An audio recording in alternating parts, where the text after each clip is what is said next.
बहुत से कार्टून देखने चाहिए, नहीं देखने चाहिए। पाकिस्तान में ऐसे बहुत से कार्टून के जिसकी वजह से बच्चे और ना तो सिर्फ बहुत अच्छे मुसलमान और अच्छे पाकिस्तानी भी बन सकते हैं। और उसको बड़ों से बातें करने का भी एहतराम है और वो एहतराम से सबको मारता नहीं, किसी को गालियाँ नहीं देता, कोई किसी के साथ लड़ता नहीं।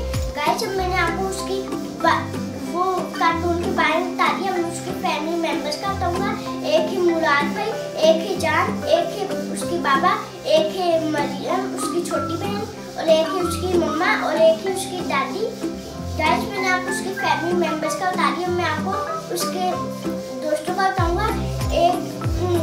एक है एवनी, और एक है मिल्क, एक है मेथी, और एक है टोनर, और एक है एलिफ।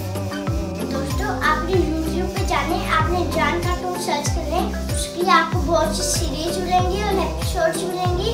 और आप मुझे उम्मीद है कि ये आपके पेरेंट्स और टीचर्स को भी अच्छी लगेंगी और ये आपको अपने स्टूडेंट्स को भी बताएंगी।